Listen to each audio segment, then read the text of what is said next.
Hidden Gems, episode 51. So hidden, it's unranked. Welcome to Hidden Gems, a board game podcast where we review unusual, forgotten, and underappreciated board games. We're your hosts. My name is Chris. I'm Jason. And I'm Bill. Thanks for listening to our show. Sorry, I didn't mean to cut you off, Jason. No, you're fine. I'm just glad you're here. I'm sitting in Cameron's seat, so I feel like I have to take over his role. I don't normally do that. Like I said, I'm just glad you're here, man. I know you've had one doozy of a month. Need you to bring your energy up. Yeah, I need something, man. Yeah, I'm sitting here feeling stressed just looking at Jason, by the way. Jason did his typical, every time he enters the game room, like clockwork, whether you realize it or not, Jason opens the door, he closes the door, and then he sighs. This particular time, he sighed very heavily. So I know he's got a lot on him right now. There's a double sigh today. Yeah, no, it's been a month and a half for sure. With house moving, anyone who has moved knows that it's challenging. Doing it with 3 kids makes it more challenging. Doing it in the midst of a million other things going on makes it extra challenging. And then we found out that did I talk about this last time? I might have. Who knows? Who remembers at this point? I can't remember what day it is. I've ripped apart our kitchen and am slowly putting it back together. Hopefully this weekend is the end of that, and we will have a fully functional kitchen for the first time since moving in. Had some water issues that we had to get taken care of. Reasonably handy, so I like to take that stuff on myself. It just takes longer and stresses me out. So, yeah. So basically what we're saying is the reason this episode is a week late is Jason's fault. Pretty much. I can own that. I mean, let's just be honest. It's your fault. Okay. It was my fault last time. It can be my fault this time. I don't know, Chris. You had something going on in your life that true. pretty much had a big impact on. Yeah, to be fair, both of y'all were gone. So I could have made it work. But yeah, I know you got a lot going on. I took the tour of your house. I got the walkthrough, and your house looks very hoarder-ish right now. So yeah, we were getting new carpet, which is where all the kids' rooms are, and so you can't move anything anywhere until the carpet comes in. That happened today. We're good now. That's true. I was there too, and I was expecting an HGTV guest to come in and say, "Okay, Jason, we need to work with you here on the." this is like home rescue. Yeah, this weekend it's happening. So, anything else been going on with you? anything Anything interesting? Right. Besides the house stuff. So, I guess one minor update I guess I can throw out there. So after we did our big top 10 list video game thing on episode 50, I was writing down a couple of titles as we were going along of different games that I was like, oh yeah, I really should have played that by now. Mm-hmm. And Nintendo was doing a sale, as they do on a regular basis on the eShop, and so I downloaded Portal. Oh yeah, like the companion edition. So it's Portal and Portal 2. Awesome. So I played all the way through Portal 1 in like 2 or 3 days. It's pretty short. Yeah. But thoroughly enjoyed that. It is good. Pretty cool. It is good. Excited to try Portal 2. I got my oldest son hooked on it now, so he's Nice. figuring it out. He's figuring out the double joystick thing for the first time. He doesn't play games like that. Oh right. So yeah.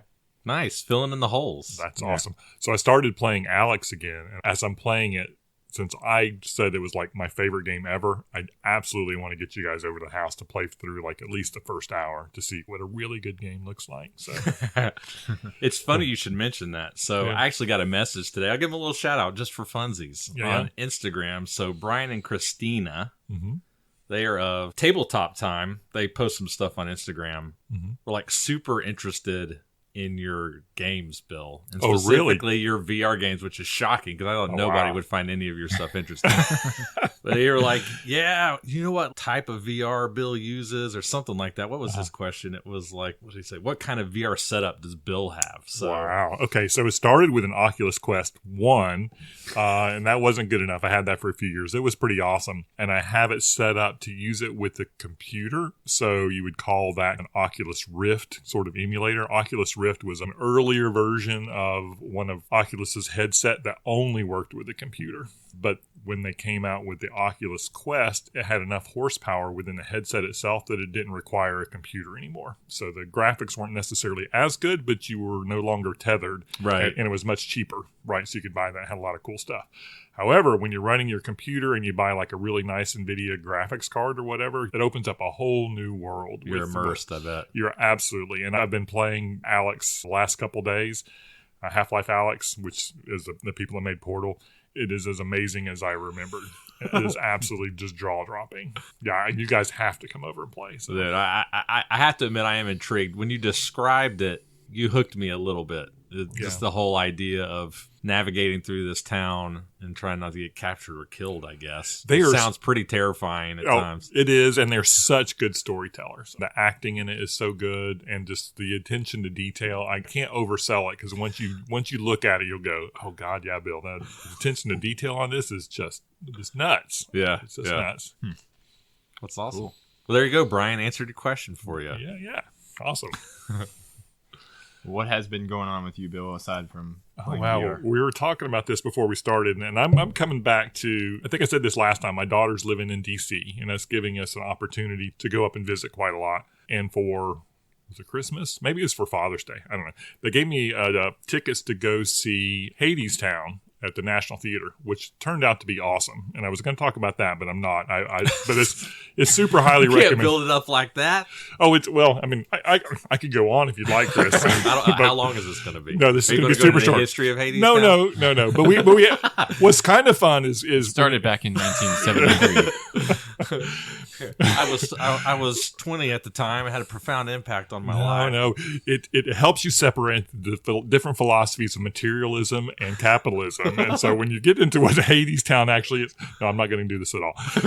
What's kind of cool is going back to Washington and multiple iterations is you can start seeing some of the sites that you don't generally have time for if you're going for a weekend, right? And so this last time we went to the World War I Museum, Roosevelt Island, and Mount Vernon. And what I wanted to call out, talk a little bit, was about Mount Vernon. I have plans to go there this year, I hope. Oh, okay. I've never been. I want to see it. Yeah, I'm intrigued what you thought. Well, it's super cool. They've learned a lot about what it looked like, and some of it was just kind of fascinating to get a glimpse into what they were guessing at versus now what they know, as far as like how the outside looked and stuff like that, and or setting it up so it's just a good experience for people who show up. And what's one cool thing is about it is you don't really have like a tour guide. They have a person in every room that you go in that talks to you when you come into the room. And it was kind of an interesting way to do it. But anyway, it's just a very cool place to go. The thing I thought was really cool was when I went to the museum afterwards and we're walking around and they have different kids things you can do. Well, they've come up with this video game. What would you do if you're George Washington? And it's a website that you can look at when you're home. So if you have a party or something and you just go to Mount Vernon, George Washington, and there's 4 different scenarios, and it's like do you cut down the cherry tree or do you not? It's based on his battles, and they have actors that come up and talk to you about what information that George had in any one of these battles, and then you can pick from his advisors, and they will give you advice on what you should do. So it's like an interactive game. It is an interactive game. This is in person, or no? You can log into it on your. It's virtual. It's a computer game. Okay. So at the museum, you can have a group of kids that could sit down, and you all can play the same scenario on different ones, and you all make different things. So if you all have a laptop at home, it's almost like a board game. You can play with each other, and you each pick your own advisor. And then you can see who does the best, right. Who wins the war. But anyway, it was very cool. Yeah. I recommend it. That's interesting. It's like a little fun party game if you have 3 or 4 of you and you each have like a tablet or laptop or something. Probably your phone would work. It's fascinating. Complete opposite end of that spectrum. I was poking around BGG today, which I haven't done in a surprisingly long time. And I noticed the American president. Have you seen this? It's like top on the hotness. The new game. Yeah, I've seen it. It's a table hog. Epically huge. What's the name of the publisher that makes them? GMT. Yeah. GMT game where it simulates the past 20 years of the U.S. presidency. Oh, wow. Like in a solo solitaire. You should see it. It would take up this whole game table. Really? Yes, it's huge. I'm like, I know myself at this point. I know that those types of games just don't work for me anymore, but I'm moderately intrigued. Yeah, I'm moderately intrigued to know the person that would buy it. because, how does their brains work? Because that's, I've seen it on Instagram quite a bit, actually. Wow. A lot of people are playing it. That's pretty wild. Intrigued. Yeah. How about you, Chris? Oh, You're man. saving Bill, the best for last. Thank you so much. Well, it's not everybody that can say they're the father of a North American champion, but... Oh, yeah. Wow. Yeah, no, That's right. in all seriousness, I'm having a proud parent moment. So I've talked about it many times on here. All my kids are gamers in some respect, but my oldest son, Bryce, plays Valorant at a pretty high level, at a very competitive level. I would say a really high level. A really high level, yeah. Right. And so he's still under 18, so he's not on any professional teams yet, although I wonder if maybe that's not where his life is going. But at any rate, he is in a league called XP League, which is basically a league that organizes PC gaming across the North American continent. And when I say that, I'm serious. We have teams from Canada at the North American Finals, where we just were last week in Orlando. There was a team from Saskatchewan, and there's a team from Ottawa that was represented there. So they play 5 different games, but the one that Bryce plays is Valorant, which is kind of a variation on Counter-Strike. If you're familiar with Counter-Strike, it's basically Counter-Strike with special powers. Right. And so his team qualified for the North American Finals again. Out of 30 or 40 teams, they take the top 8. Mm-hmm. Last year, they came in second. They were the 1 seed this year. So they had high expectations. And to make a long story short, they got knocked to the losers bracket about halfway through the tournament. To the team, no, that's a spoiler. They got knocked into the losers bracket about halfway through. Worked their way through the losers bracket, because you have to lose twice to be eliminated, and got into the final against the team that knocked them into the losers bracket, which was Ackworth, Georgia. Mm-hmm. Okay? And they rattled off 4 straight wins and won the North American Championship in epic fashion. Grudge match. That's awesome. Grudge match. So if you want to see a little clip of this game, I have to. Just bear with me. I'm gushing about my kid right now, so I just want to say, if you want to see, if you go onto Twitter, at XP League, they have clips and highlights of the event and things that happened or whatnot. And it just so happened that when my son Bryce clinched the last round in the first best of 3, the camera was on him. So they will cycle the camera through different players, and it just happened to be on him. And it was the match point. And he did something called an ace, which is where you kill everybody on the other team yourself. Wow. And he did it in a pretty incredible fashion. So in his first 4 bullets, each shot was a kill, which means you have to hit him perfectly in the head. Wow. Rattle off 4 shots and then killed the last guy. But all that to say, you can see this. It's on Twitter. If you scroll down a little bit, there's a video on there, and the description is, tag your favorite Valorant esports team because somebody needs to sign this kid at CS Retro, which is Bryce's gamer tag. So if you want to see that, you can see it there. He's the one closest to the camera with the black hat on, if you're wondering. So It's pretty cool.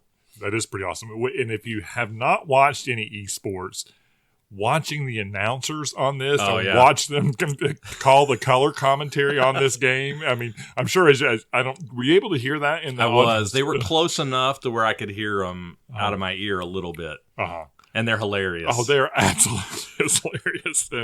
And to just absorb their enthusiasm because they are so attuned to what Bryce did with that ace. They were just like, passing out, just screaming about how amazing that was to finish the game in that way. Yeah, it was epic, man. I was just happy to be a part of it, proud to be a part of it. Just really cool to see your kid in their element, doing their thing, and just doing it well. Good stuff. Good trip. On my day, we did that in my mother's basement. Exactly. It's crazy how far it's come. Exactly. You got whooped for it, but yeah. I mean, you saw the videos. My gosh, yes. The smoke and the flashing lights and the laser beams and the music, and it was just top-notch production. Cool stuff. Even Very games, cool. man. Like I watch these feeds of these games, and I'm like, I'm a video gamer. I've played games my whole life, and I'm like, I can't comprehend what's happening on the screen right now. Oh, yeah. It's a lot, and it's 5 hours worth of feed. You can actually watch it on, I guess I'll say this too. So if you go on YouTube Live at XP League HQ, you can see day 2 of the stream, the full stream. Mm-hmm. About halfway through that is their entire match with Ackworth, which is like 5 hours. Right. Because they had to play 2 best of 3s, and they were just doing their thing. Pulled it out. That's just crazy. This age, I think I would be mental mush at the end of like having to concentrate that long. And yeah, dude, it's crazy. They stay focused. I was a mess. That was a torture session for me. It's crazy how stressed out you get for your kids. Oh yeah. I was thinking about that while he was playing. I mean, I played sports, baseball, basketball. I raced motocross. I used to race dirt bikes. Mm-hmm. I never got as nervous doing that myself as I was watching him play a game. Mm-hmm. Stressed. Yeah. I could totally relate. Yeah, it was awesome. Cool. Now what? I know, right? I was planning on talking about something else, but I talked about that for so long, I'm just going to have to save it. How do we follow that? I know, right? Gosh. Watching Chris glow here. I know. I feel like I just bragged for 10 minutes, but I'll talk about it next time. Video game. A new one. Rabby Ribby. Rabby Ribby? That's the name of it? That's the name of it, yeah. Is it a rabid frog? No, it's a Metroidvania, actually. Oh, you'll be talking about Alex because you're coming over to play. Well, maybe I will be. So, yeah. I'll talk about both. I have a new one, too. I'm not ready to talk about it yet, though. I have to get a little bit further through it. No, don't even get the title? Do I get the title? Inscription. Not even heard of this. It's a Devolver title. It's a card-based game. Mm-hmm. I'm not far enough into it to be able to speak intelligently about it, but I've heard good things. Interesting. So it's like you're playing cards against an opponent. Intrigued. Yeah. Rabby Ribby is a Metroidvania shmup. Shoot 'em up. Yeah. Okay, I'm going to stop. I really want to talk about it, but I'm not going to. Okay. Cocktail time. Yay. So, because we're doing the So Hidden It's Unranked episode, finally, which we've been wanting to do for a while, it doesn't get any more hidden than this, right? So we're talking about games on BGG that literally don't have a rating, or don't have a ranking because they have so few ratings, right? So they're very, very hidden. So I went to the internet to try to come up with some ideas, and I actually found a cocktail called the Hidden Gem Cocktail. So I was like, wow. How have we not found this before? I know, right? What better time to use it than this? So the Hidden Gem Cocktail is 1.5 ounces of rum, 3/4 ounce lime juice, 3/4 ounce simple syrup, 2 ounces of, see if I say this right, Cadornu Cava, which is a what again, Jason? It's a sparkling Spanish white or rosé. Yes, we looked that up before. Yes. 2 dashes of Angostura bitters, and then 6 to 8 mint leaves. So you muddle the mint leaves in the bottom of a shaker with simple syrup and lime juice, add the rum and shake, and then you top it with the cava. That's the Hidden Gem. It's got a little bite to it that I like. I mean, it's a very interesting flavor. Yeah.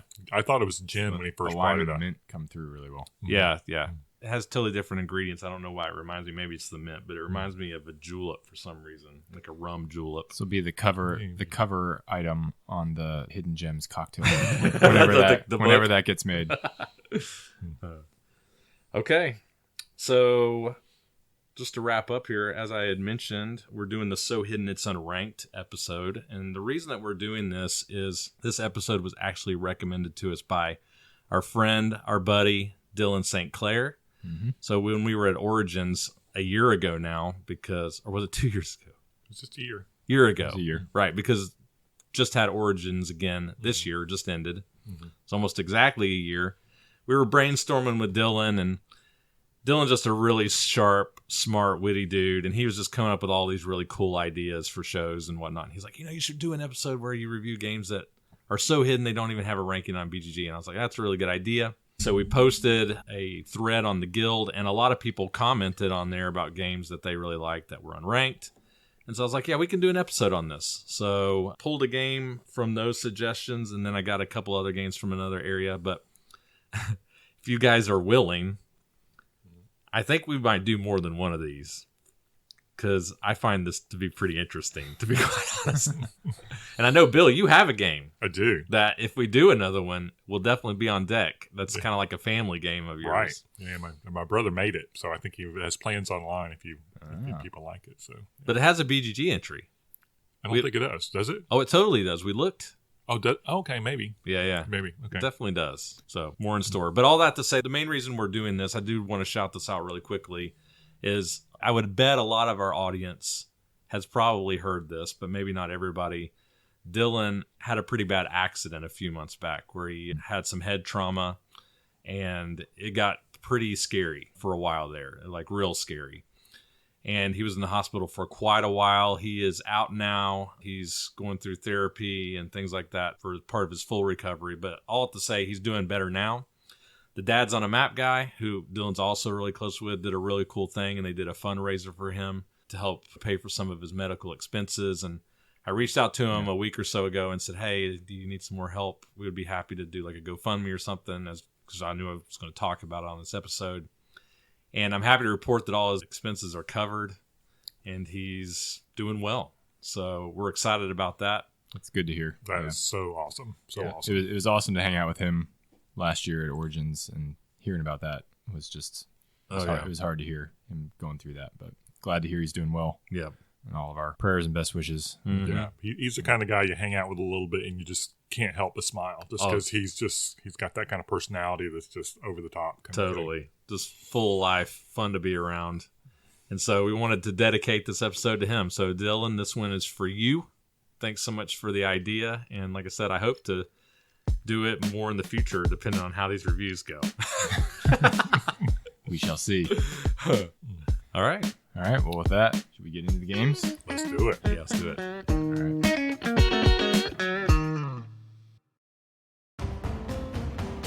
Not a space there was between flag and standard. The Earth's surface could not be seen. Not a space there was between the flag and standard. The range of Altai could not be seen. Points of lances gleamed, men's heads bobbed. The earth swayed on the point of collapse. Flags and golden standards fluttered, and the ground's splinting din could be heard. The army, marching with a terrible noise, was greater than the eyes could take in. Eyes were bowed with all the looking. Black plains, gray hills, the face of the earth was beaten down. Coats of mail all a-glitter, racers and chargers bursting forth, neighing. The enormous warrior host set a-moving with a crack. That was beautiful. So, for a little bit of context, this game that we're about to talk about, Toguz Korgool, which we're probably pronouncing wrong. Oh, yeah, for sure. Has its origin in Asia. So Central Asia, yeah. And primarily, I think, in Kyrgyzstan. Yes. And so I was looking up, obviously there's no flavor text to this. It's like trying to find flavor text for chess, right? But there is an epic poem from Kyrgyzstan called the Epic of Manas. Okay. I think I'm saying that correctly. And it's actually kind of interesting. I was doing a little bit of reading about it. It's a 3 million line long poem. No. That takes about a month or to 2 months to recite from beginning to end. No. And it's continually being added to over time. So it chronicles this fantastical epic of Manas, but it also talks about the history of Kyrgyzstan and the people and their culture and all this stuff. And it's like this epic poem that includes all this stuff, has these spiritual elements to it. Traditionally can only be told by a Manaski. I'm definitely pronouncing that wrong. Is like a person who like trains and learns how to memorize this entire thing and speak the whole thing like in one setting and act it out and say it in the right ways and add the right emotions to it and all this stuff. So that was a little section of it. Nice. And the reason I chose that section was because this game was used as like a military training type of thing. It was meant to be we'll get into the mechanics of it, but the little balls that you're moving around represented warriors. And it was like, among other things, learning strategic battle thinking was how it was used. So it felt like it fit. That's wild. I would like to think through a bit on how that game translates to strategy, but okay. Sharpening the mind, Bill. I guess so. I would not do well in that army. I'll admit right now. Foreshadowing? Bill be fodder. Mm-hmm. All right. Thank you, Jason. Mm-hmm. So, Toguz Korgool. This is its entry on BGG, which means 9 pebbles in Kazakh. But it's also known as Toguz Korgool, which means, and I much prefer this name, 9 dung balls in Kyrgyz. Yeah, way better. So it's interesting you say that's supposed to represent soldiers, because I thought this was representing you're like seeding a field or something, or like fertilizing a field. Yeah, that's just what I read on Wikipedia. Yeah, that's I also read that it means 9 sheep droppings. Yes. 9 Maybe that's what they balls. used as the pieces to move around, which is... Oh, shoot. I bet you're right. Yeah. I have rabbits, and the balls in my game are very closely shaped to the balls that my rabbits poop out. The rabbits are quite a bit smaller than goats. But I'm glad that we didn't play it that way. So, thanks for that. It would work, though. All right, so a little bit of history on Toguz Korgool. So it should be noted, like I said, it's called 9 pebbles or 9 dung balls.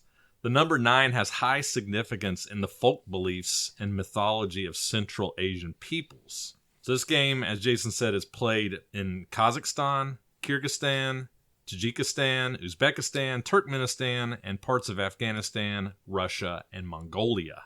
It's thought that the game reached Central Asia by the Silk Road through the spread of Islam around the 12th century. The first tournament was, and yes, there are tournaments for this, more on this in a minute, was held in Kazakhstan in 1948. Wow. In 2008, the International Toguz Kumalak Federation was created, and there are tournaments held all over Central Asia and Europe. Prominently scholastic tournaments. So I know how we think about like our kids playing chess in school and tournaments like I did. This game is like that to them. In fact, this game has an annotation system like chess does. So if you're familiar with chess, how you can annotate your moves and review your game, you can annotate this game and review it with a coach or a teacher. Wow. So that should just blow out there are dominant strategies in this game argument out of the water right away, Jason. Yeah. No, it should also just completely invalidate our opinions on it. Pretty much, exactly. yeah. So we're coming in total noobs here. One more quick fact. It is estimated that there are about 10,000 organized players and about 200 official trainers in Kazakhstan alone. Wow. So this is a world game. This is not like an obscure game. It's obscure to us in the West, but actually in Central Asia, people will know what this game is. I wonder when they have their tournaments, if they have them in like big auditoriums like Bryce did with black lights and the strobe lights and the rock and roll music. It would be way cooler. But I've seen pictures. It actually reminded me of like a chess tournament. Yeah. How they're seated in these auditoriums at these fold-out tables. That's exactly what it looks like. So there you go. All right. Toguz Korgool, as I mentioned, thought to be developed around 12th century. Publisher, nobody. More on that later. BGG ranking, unranked, obviously. Designer, uncredited. Who knows? Wow. Kind of similar to chess in that regard. With that many people out there, I mean, do they not know about BGG? I mean, why is it not on there? It is on there. It just does not ranked. It does not have enough ratings to register a ranking. Still, I mean, there's thousands of people that are playing it. So anyway, go ahead. I think it has like 17 ratings on BGG. I don't know what the magic number is for it to finally pop a ranking, but it's not there. How many ratings does chess have on BGG? Oh gosh, I don't know, but it's several. I've ranked it, or rated it rather. One more quick thing. How did we hear about this game? Well, this was a guild member recommendation on that thread that I was mentioning earlier. So thanks Marten K for recommending us check out this game. He mentioned it and it sounded interesting to me, so I picked it up. So just out of curiosity, you said it didn't have a publisher. How did you pick it up? I'll get to that. Okay, sorry. Yeah, and how I got it. Got it. There's a story to this. Okay. All right. Brief rule summary for Toguz Korgool. Toguz Korgool is a Mancala-style game where the players are trying to capture the most dung balls. The game board consists of 18 pits, with each player controlling 9 pits on their side of the board. So I think it's important to understand right away that this game board has laterality to it. You have a side, your opponent has a side, 9 pits to a side, and it moves in a circular fashion, right? Mancala style. So there are no end pits, though, unlike Mancala. Right. There's no Mancalas. Right. So basically, my rightmost pit would be adjacent to my opponent, let's say Bill's leftmost pit. And it moves in a circle like that. Right. And the board is black and white for each side to differentiate it, really. Yes. You can tell there's a difference between the two sides. Exactly. At the beginning of the game, each pit will be seeded with 9 balls. Again, there's that magic number 9. Each turn, players will take turns sowing their seeds or their dung balls. If a pit contains more than 1 ball, the player will pick up all of the balls in that pit and drop 1 ball in each pit in a counterclockwise direction starting with the pit that the player took the balls from. Of note, if there is only one ball in the pit, the player will place that ball in the next pit in the counterclockwise direction. So you don't pick it up and put it in the same one. You have to go to the next one if there's only one ball in the pit. Now, if the last ball placed brings the number of balls in that pit to an even number, and that pit is on the opponent's side, not on your side, but on your opponent's side, the active player or the player that caused that to happen captures all of the balls in that pit and places them into their holding area known as a kazan. Now, for a special case, if the last ball placed brings the number of balls in the pit to a total of 3, so not an even number, but exactly to 3, and again, the pit is on the opponent's side, the active player has created something known as a Tuesdick, or a sacred place. The player will capture those 3 balls, and then they will place a marker in that bin. This is to remind the players that anytime a ball would be dropped in that bin by either player, it is instead scored by the player who created that sacred place, and it is placed in their kazan for end-of-game scoring. A few special rules surrounding the sacred place. First, each player can only have one sacred place. 2, the last pit of your opponent cannot be turned into a sacred place. And 3, a sacred place cannot be placed symmetrically to your opponent's sacred place. So basically what that means is that if my 5th pit becomes Bill's sacred place, I cannot turn Bill's 5th pit into a sacred place for myself. The game ends once one player has no balls remaining on their side of the board. So in other words, they cannot make a move. At this point, if the opponent has any balls on their side of the board, they capture them and place them in their kazan. Players then total the number of captured balls in their respective kazans, and the player with the highest score wins. That's generally how you play 9 dung balls. So simple. So simple, right? Yeah, Bill, tell us about how simple it is. It is so simple. All right, Bill, I'm going to tee it up for you here with a question. All right. So, thought a little bit about how I was going to lead into this one because it's kind of a weird game to talk about, right? But the thing that kept coming to mind when I played it, and what I would be curious of what y'all thought was, did this game have an arc to it? Or I guess even probably a better way to say it than that is, do you feel like this game had phases? So, we talk about in chess, we've mentioned that a few times already. I think it's a pretty apt comparison. Chess has an opening, it has a middle game, and then it has an end game. Right. Did you get that feeling from this game when you played it? Yeah, there are phases to this game. Early in the game, it feels more, I say this hesitantly because it's probably not to somebody who knows how to play this game well, but it feels more chaotic because there's a lot more balls on the board and you're having to count a lot and try to figure out where everything's going to end up. And you're able to capture in a whole bunch of different ways. Towards the end game, everything gets a lot more sparse. It gets much easier to calculate. Yes. You can start to figure out, okay, well, if I do this, then you're going to do that. And, it gets a little easier for us dumb Westerners who don't play this game often to figure out what's going on the board. But it also, you have less flexibility. You're not making these big captures anymore because there's usually not those types of moves available anymore. So, yeah, I definitely agree that that's there. Yeah, I agree. I mean, obviously, I asked this question for a reason. That came through really strongly for me. Again, with my chess background, it came through really strong, honestly. Again, as Jason said, I'm sure if you knew this game well or you had a coach or a teacher, I'm sure there are many different ways you can start this game. And I'm sure we were probably doing it very stupidly. Much like a person in chess pushes the rook pawn, not knowing any better, right? But the whole point of the those opening... stupid people who push the rook pawn. Yeah, those morons. Who would do that? Idiots. Yeah, it's just because you don't know, right?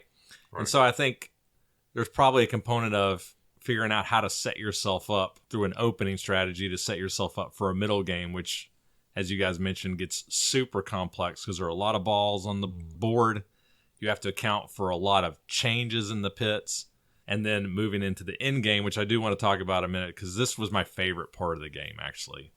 Much for the reason why Jason said is it was where I finally started to feel like I could calculate a few moves ahead, in some cases several moves ahead. Right. Much like you can in a chess end game, like if you had kings and pawns on the board, and thinking it through, okay, well, if I do this, he has to do this, because if he doesn't do that, then I can do this, and then because I know he's going to do this, now I'm going to do this, and you can begin to work through the permutations, and I found that actually very fun, that part of the game, personally. Yeah, that 30 seconds of the game was awesome. It wasn't that short. No, that's the thing. That's what I was going to say, is that the end game is not 30 seconds long. If I had a complaint about this game, it would be that the end game felt like it dragged on forever. Because at some point, it becomes like you are stalling. Because the game ends when a player runs out of moves, right? Which I think is how Mancala ends too, right? And when that happens, you claim all the remaining dung balls on the board, right? So it becomes this game of holding out of how many permutations of moving these 5 pebbles around my side of the board can I make to draw out my side as long as possible to force my opponent to have to run out of moves before I do, right? That's a cool part of the strategy to the game. Yeah, I thought so. And maybe we're just playing slow, but it made it take a really long time sometimes to actually feel like you're making progress through the end game, because you're staring at like 20 more pebbles on the board and you're like, it's going to take me 50 moves to run out of moves here. Yeah. But it's a minor complaint, I guess. I mean, to me, the painful part was if you made a mistake early and somebody got a couple of big bends on you, Yeah. it felt like the game was out of control. And Yeah. so then, to me, that's when the end It's like game, losing your queen. Right, losing your queen. And then when Yeah, don't do that, Bill. Exactly. Then the end game felt really painful. But I could see if the game's tight and you're ending up in the end game and you're trying to figure out, how do I get these last pieces if they matter, would be really, really cool. Well, I feel like you and I had a game like that. Oh, no, you were kicking my ass. I mean, it wasn't that much of a difference. Oh, my gosh, yes. It was overwhelmingly different. So, Well, I guess I can say I was enjoying squeezing every point out of it, just trying to figure out how to maximize points. There is, without a doubt, strategies and how you break up your groups, or I could see how it could be really slow and annoying, but just a simple, what I thought of as like a delay move, where you just take a single ball and you drop it in the next bin. Again, I guess that can be perceived as being slow, but you can force your opponent to make a move they don't want to make by doing things like that. And again, I just bring it back to chess. I mean, again, I played it my whole young life. Chess end games can be 70 moves long, and that's just how this game can be, right? It can be a lot of movement happening without a lot of like, oh, I just captured 12 balls, which is exciting. But I enjoyed the finesse and the what's the word I'm looking for? The subtlety. Nuance. yeah, The subtlety that happened in that phase of the game. Right. So one thing I want to point out too, and it's just kind of the nature of the game, is it's like a whirlpool, right? Everybody's going in the same direction, and as you're adding these dung balls into all these pots all the way around, the stacks will kind of ebb and flow on what side of the board they get big on. To me, it's such a fascinating challenge to think through actually preparing for that situation, right? How do you prepare for those stacks in kind of the late mid game, I'll even call it, well, where they end up so that they're at your most Or maybe advantage. preventing them from even forming, because we had mentioned in our games, having a bin with a lot of balls in it is kind of a liability. Right. And if it gets so many in it, as you mentioned, it will wrap around the board. Yeah. Ideally, what you want to do is to end on your opponent's side so you can capture. But if you get so many balls in a bin, it will actually wrap around your opponent's side and end on your side.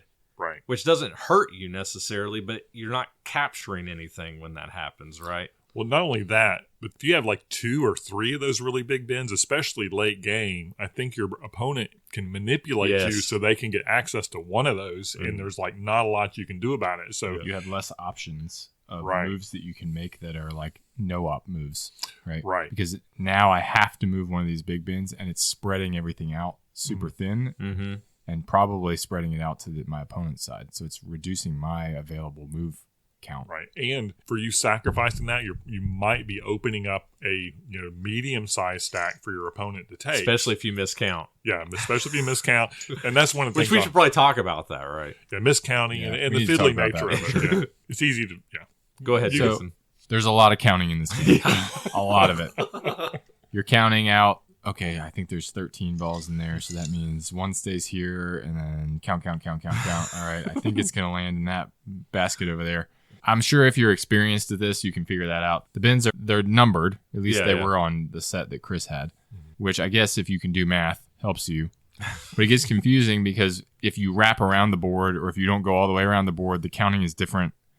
So it got, for us, people who are not experienced playing this game, it got very complicated, especially early game, figuring out all the counting.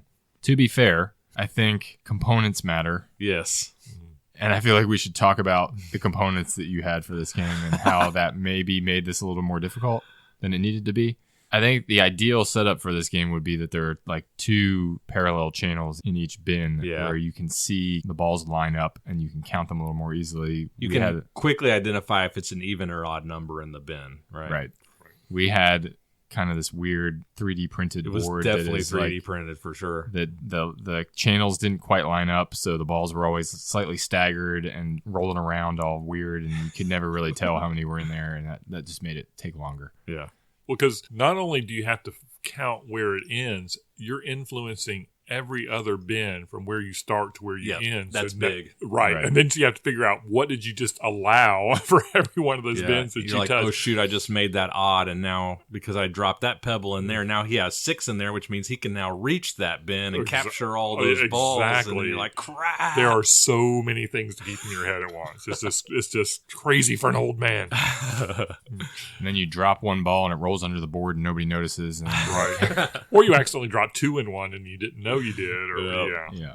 All right, so interesting thoughts. It's definitely going where I thought it would. Things we need to talk about. But one more thing we need to mention, I think, is the sacred place. Yes. As I had mentioned. So this is, I think, a thing that the game adds. It just gives you another thing to think about and consider. There's another decision point or wrinkle.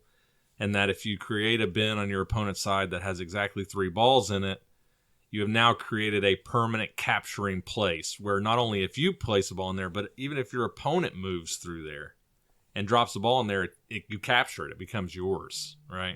This is the most fascinating part of this game. Yeah. What'd you think about it? I thought it was really interesting trying to figure out what is the ideal place to try to position this, right? Yeah, and when, right? Well, I mean, I feel like the earlier the better, right? True, but what if you have an option of, I can create a sacred place, or I can capture in a bin and capture 12 balls? Yeah, what is that's true. better, right? That's true, yeah. You know? But in terms of the placement, it's like you can place it close to your end, which means that you have a lot of control, right? Because now every time I move across to the other side, I'm scoring a point for myself, which gives me a lot of control. Or you can place it at the other end, which means you're like a thorn in the side of your opponent, right? Because now every time they try to move a ball to the opposite side, they're giving you one. Right. My feeling is that's a don't care. Because the same flow of balls are going around, right? So I think all you need to do is get there early. And really, it's a defensive game to try to make it occur as late as you possibly can that they get their sacred place on your spot. Because it's going to move. Right. Yeah. And so it's just one of those things you got to calculate. It's like, okay, do I give up this 10 bin so I don't create that 2? Or do Which is tempting. Yeah. But it can hurt you. I remember I watched Jason and Ken play a game, actually. There were 3 of us, and I wanted Jason to play it, and I was watching them. And Ken looked like he was ahead most of the game, but Jason got one of those sacred places early, and he just terrorized him in the end game. Because Ken just had to keep putting balls in there, and Jason was forcing him to. And it ended up costing him that game, actually. Oh, wow. Because he was able to get that over there. Did we ever see a game where both people got one relatively early? I think you and I had one. Did we have one where we both had one pretty early? Yeah. Because I got one really early on you, too, in the game that I played against you, Bill. And it was painful. I smoked you in that. I was like, it was a visit to the dentist office, so as it was that game was. So we like it. The sacred place. Oh yeah, I think it's a cool component. Any other burning thoughts, or shall we move on to final thoughts? I'm good. Well, before we do, we haven't done this in like 20 episodes. Should we go through our scoring system? I always mean to do this, and I always forget. I guess I'm just assuming people are going back and listening. We probably should, because we're bad hosts. Okay, really quick.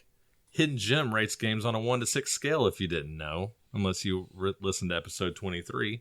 If we give a game a 1, it means we don't like the game, and we don't like the game because we feel like it's flawed in some way. There's some sort of design issue with it that makes it unplayable and just unfun. A 2, we also dislike the game, but it's not because there's any sort of issue with the design. It's just we don't find the game enjoyable. We don't like it. We don't ever really want to play it again. Just not for us. See Phoenicia. Number 3, that's the meh game. That's the game that's it's not bad, but it just didn't really do anything for us. It's just fine. We're not really seeking to play out again. It's just meh. Now, number 4, this is where we start getting into the good stuff. A 4 means we like this game. We enjoyed playing it. If somebody was like, hey, I want to play this game, be like, yeah, I'll play it. I enjoy that game. It's good. 5, above average. A great game, an excellent game. Would never turn it down. Anxious to introduce the other people. We think it's really cool. And then 6 are our favorite games, top games, a Hall of Fame game for us, you might say. Some of our most favorite games. Okay. Having said all that, Bill. Yeah. Why don't you start us off? Okay. I would rather watch Teletubby reruns over and over again than play this game again. No, that's not quite true. It's totally not the game's fault. My mind is just not wired for this game. I mean, I played both Jason and Chris, and they shellacked me in both the games. Actually, the Jason's game, it turned out to be way closer in the end, and it wasn't necessarily due to... It's because I ran out of moves. We ran out of moves, but it was a strategy, right? Because I had a bunch of dung balls on my side, and Jason didn't, and so I was able to collect a bunch at the end. It wasn't enough to get me anywhere close, and so instead of losing by 30, I lost by 10 or something. So that was kind of cool. I could see that being a good game, and I can see why there is a great following, because it is super strategic. But I think you really have to be a math head, and you have to enjoy the counting out. And I could just see a savant being able to look at a board and just figuring it all out at once. I am just not that savant.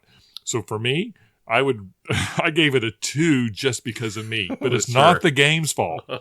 It's absolutely 110% not the game's fault. If you're thinking about this game and hearing about it and think that you like it, I would give it a 5 from a purely strategic point of view, that if you like games that are like that, this game is for you. I hated Mancala. I would never play Mancala again either, but this game just falls in that category. So, okay, makes sense.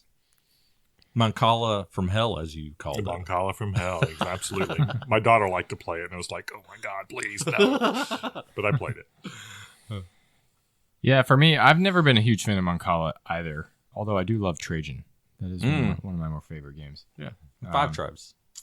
Yeah, 5 Tribes has a little bit of that too. I think that games of this nature are not really my style. And I say that fully admitting that chess is not really my style. Mm-hmm. Like, as much as you love chess, Chris, I've played chess. I know some basic, very basic strategy to chess, but it's just never been a thing that has drawn me in of like, man, I really want to learn how to get super good at the deep level strategy of this game. And I think that's what this type of game takes. It takes wanting to dig deep into the mathematical nuance of the strategy. And I think it's there. It's absolutely there. For sure. Right? This game wouldn't be as popular as it is if it wasn't there. People wouldn't be playing tournaments of it. So it's definitely there. And the game supports all of that deep level thinking and strategic forward thinking and planning 6 moves ahead if you can figure that out in your head. I cannot. And maybe this is just a sign of the times of my current stress level, but like I don't have the time to like figure that out. Now, that said, there are parts of this game that really intrigue me, like the Sacred Place thing, trying to figure that out. Even just the mathematical part of it. I mean, I have a fairly mathematical brain. I'm a computer programmer. That said, I appreciate that part of the game for sure. There is a part of me that's like, man, I really want to play this against somebody who's like really good at it and see how they play it, see how they would destroy me, I'm sure. And like learn from that. I don't know anybody who's in that category. Right. So it would be hard to figure that out. But I would like absolutely love to play it again more against somebody who really knows what they're doing. All that to say, I was weirdly between a 3 and a 4 on this one because I think that it's a good game and there's a part of me that is drawn to it. That I'm like, man, I kind of want to see somebody play this really well. Like I want to watch somebody play a really, really strategic, good game of this. But if I really take a step back and I have to give this an honest rating, I think I fall in the 3 category of like, would I seek this out and continue to want to play this over and over again going forward? Probably not. So like Bill, I think I fall in the category of I give this like a 4 or 5 as a game because I think that it is a cool game and I think that it takes Mancala to a whole nother level. Yeah. And that there's a lot of strategy and deep thinking that goes with it. For me personally, I don't know that I will continue down that path, just like I won't continue down the path of trying to learn how to get better at chess. And or Hungarian Tarok. or Hungarian Tarot. And that's just a personal thing for me. But I would still highly encourage anybody who is drawn to this type of game to check it out and see if it's for you. Cool. Nice thoughts, guys. All right, so I think you both summed it up really well by saying this game is not for everybody. For sure. It's definitely not. This is definitely a lifestyle game. Mm-hmm. Could totally see how if you had an uncle from Kazakhstan or something, right, he'd be like, I love this game and I've played it since I was 8 and I'm awesome at it. I'm sure there are many, many people out there like that. Fortunately, we don't know many of them. But I would say for me, I'm just going to come out and say I liked this game. I enjoyed it. And I think the reason that I know the reason I like this game is because I love chess and it gave me chess feels. Now, they're very different games. But again, there's an opening, a clear middle game, and a clear end game resonated with me so strongly. It just gave me those chess feelings. And I just enjoyed it that it was chess-like in a way, but very different. You know, my brain was working in a little bit different way. Now, I don't like it as much as chess by any means, but I still really enjoyed it. I'm going to give this game a 4. I liked it. I'm glad that I have it. I consider this game one of those games. Some people call these curio games. Mm-hmm. They're just kind of like weird oddities that you have in your collection that not many people have. And this is like a curio game for me that like most people would be like, what the heck is that? And I'm like, well, let me tell you about it. It's really neat. You should get a better set then. Yeah. Right. Make Cameron make you one from scratch. That would be cool, actually. Yeah, if he would, because my set kind of sucks. Get on that, Cameron. 162 wooden balls. Go for it. The balls you can reuse. Just the board. Just like the little dimples to put them in. Exactly, so they don't roll around. Yeah. So I guess we should talk about where you can find this game. Nowhere. So sticking with your business model. Yeah. So you can call Cameron at Sturdy Bones and maybe he'll make you one. I got mine on Etsy, and I'm almost sure it was 3D printed. Now, before that, listen to this, okay? This is crazy. I was looking on eBay because I could not find a board anywhere, and I found a board. The game board looked like it had a picture of 2 kids playing Toguz Korgool, and it was like $35 and like $15 shipping or something from Kazakhstan. Oh, wow. I was like, that's pretty reasonable. I was like, I'm going to get this board. It looks good, right? So I wait for it to show up for like several weeks. Finally, I get a notification. It's like, your package has arrived. You know how eBay will notify you? Right. And I walk out on the porch and I walk out on the side door. I'm like, where's the box? I can't find the box. And I tell Ty, I'm like, Talia, have you seen a box anywhere? Did you pick up a box? And she's like, no, I haven't seen any box. I was like, and so I'm like, couldn't be in the mailbox. So I walk out to the mailbox. Oh, no. There is a letter from Kazakhstan. Oh, gosh. I opened the letter, and it was a stamp of a picture of 2 people playing Toguz Korgool. I paid $35 for a stamp. Genius. Wow. I have to see this stamp now. Well, I threw it in the trash. I was so mad. Plus shipping for a stamp of 2 people playing Toguz Korgool. It's probably so buyer beware, people. Make sure you know what some you're getting. Stamp collector somewhere probably would have paid you at least asking price for that. Dude, I am telling you, I am sure I got swindled because I went back and looked at the page again, and they make it look like you're getting the game. Right. It really looks like you're getting the game, but it was a stamp. Wow.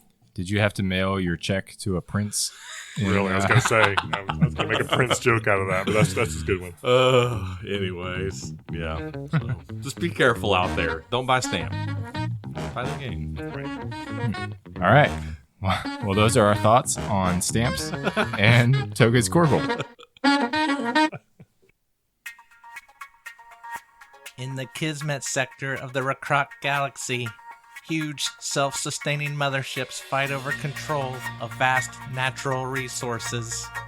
But there's heavy opposition.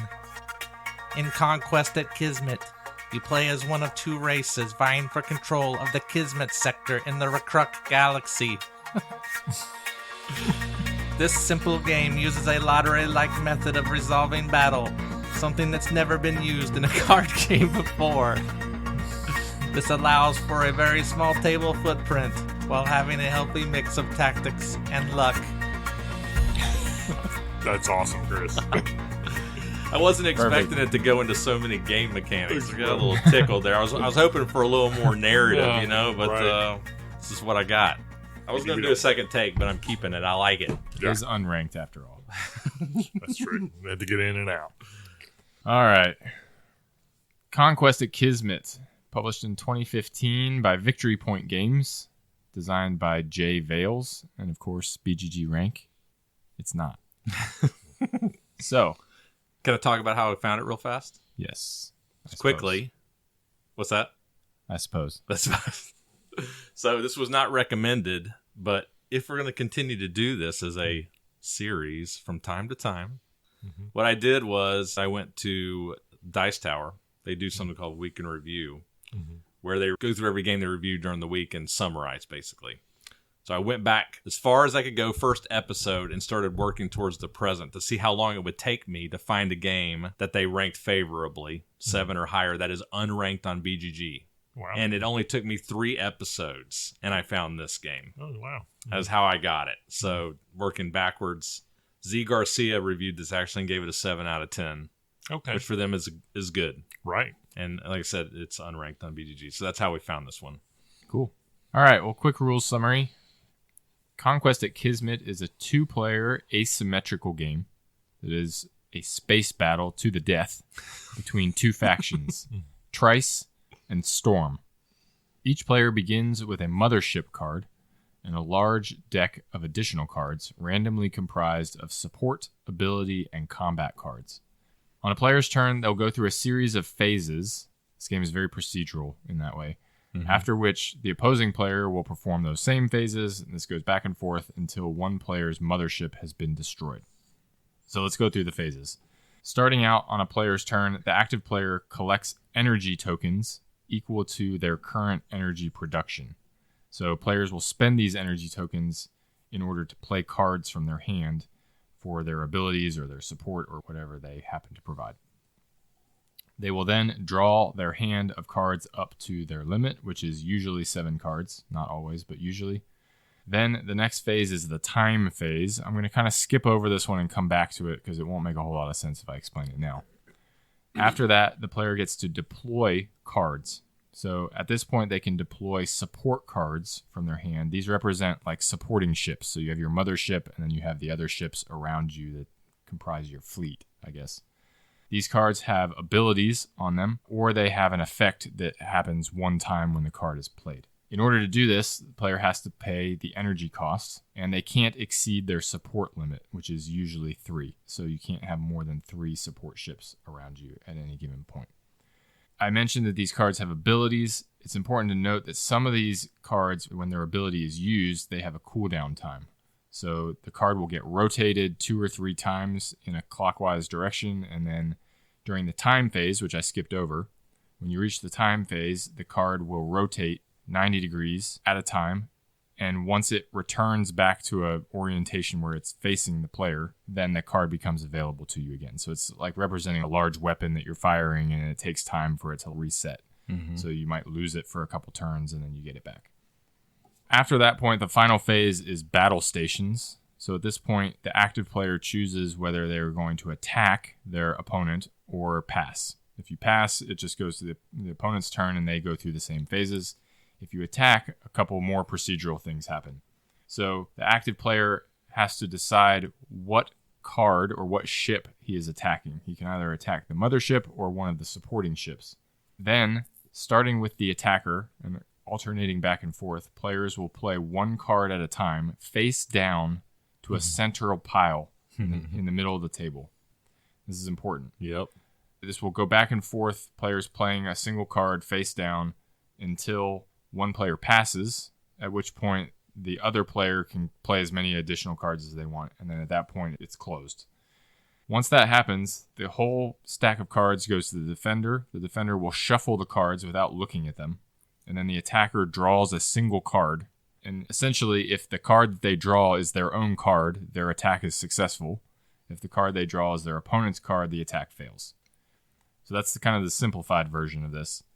Throughout that process, a whole bunch of other things are happening. Yeah. So ability cards factor into this in that you can play ability cards at any time. They can affect all kinds of different things about the battle. There are also combat cards, which combat cards get played into the center of the table just like any other card. However, combat cards have some sort of effect that influences the battle if they are the card that is drawn. Right. The single card that gets drawn that determines whether it's a successful attack or not. If that card is a combat card, whatever's printed on it in the combat section will influence the result of the battle. Many times that's like increasing the hit points of the attack. Or if you're the defender even, and your card gets pulled, or there are some cards that have text on them that will Or it can have a defensive side. Like lose a support ship or do damage or whatever. Or the damage that would have been done is instead done to you. Right. That kind of thing. Once an attack is successful, if it is successful, the damage done to the ship that was targeted is the base attack value of the mothership, which is usually 1, can be modified by other cards, and can be added to by combat cards. Each player's mothership has a base strength of 12. So once one player has taken 12 hits, their mothership blows up and they lose. So eliminated. I want to do the Flight of the Conquest thing. I knew you were going to say that. I can't think of what it is now. I poked it. It was bad. So that is a quick summary. Well, actually, that's pretty much all the rules to Conquest at Kismet. So to kick us off here, unlike Toguz Korgool, this game is highly thematic, or it's trying to be. It's meant to be a space battle between these two very asymmetrical factions. I think one of the factions is like the space alien bugs, and the other faction is, I don't know, humans or something. Yeah. An advanced race of some kind. High tech. Right.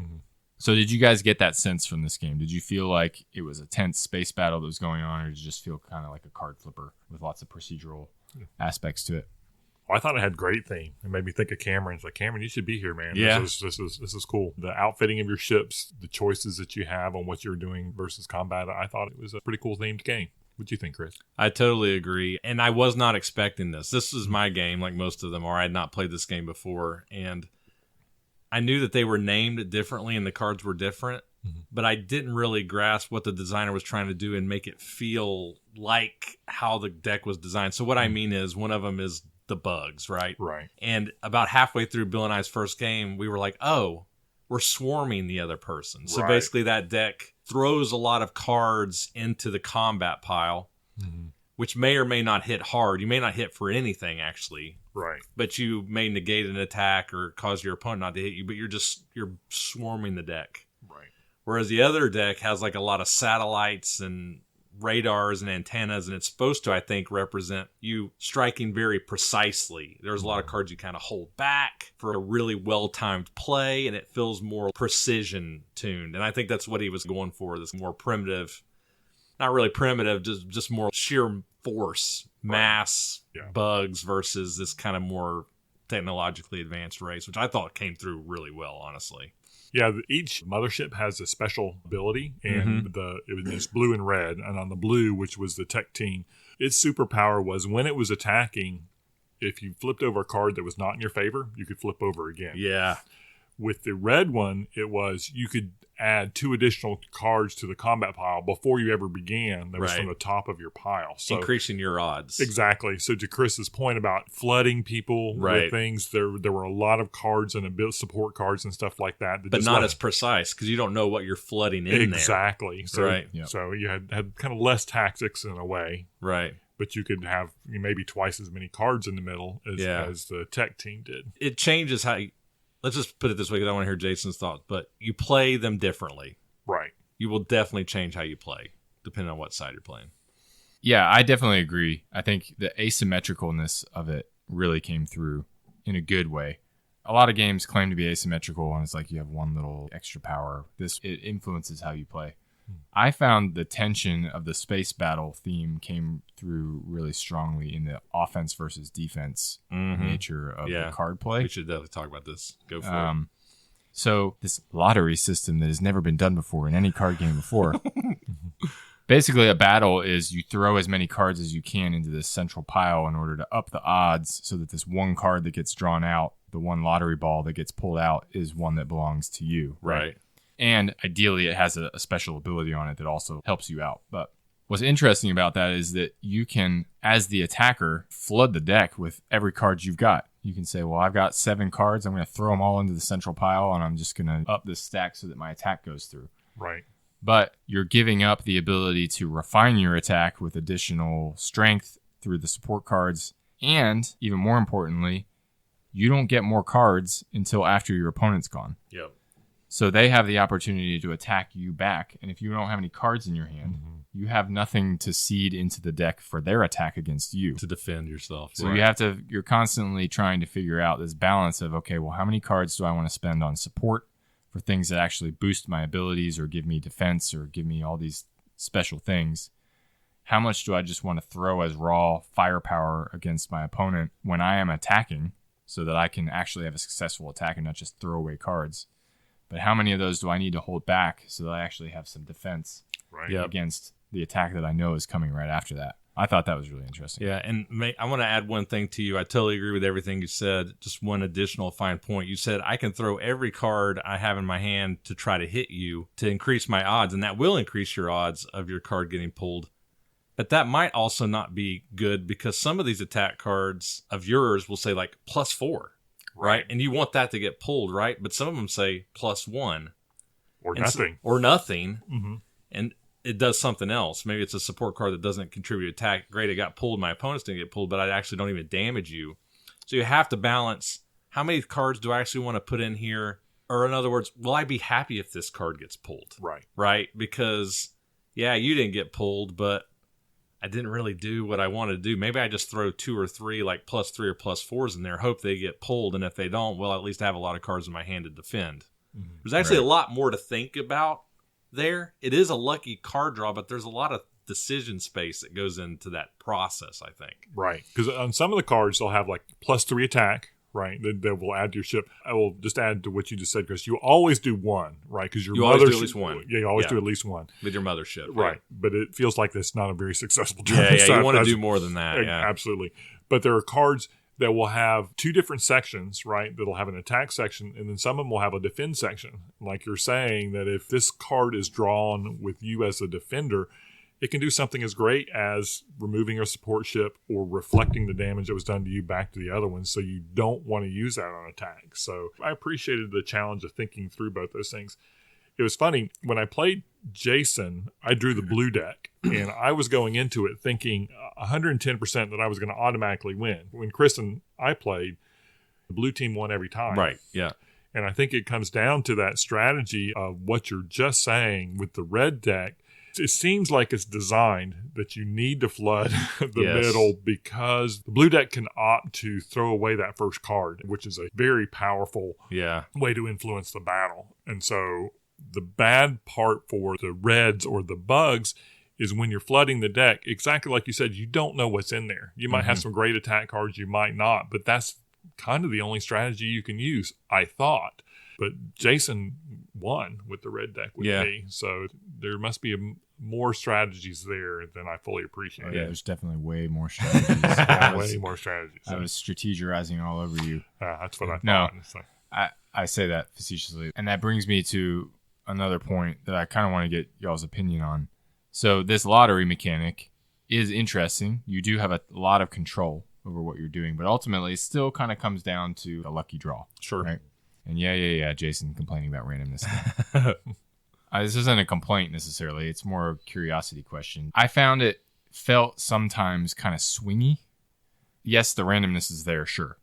But you can do a ton of damage in one shot, right? Absolutely. So, even though I won the game that we played, Bill, there was one round where I threw everything I had at you. There was like 2 +4 cards in there, a +3 card, so much stuff.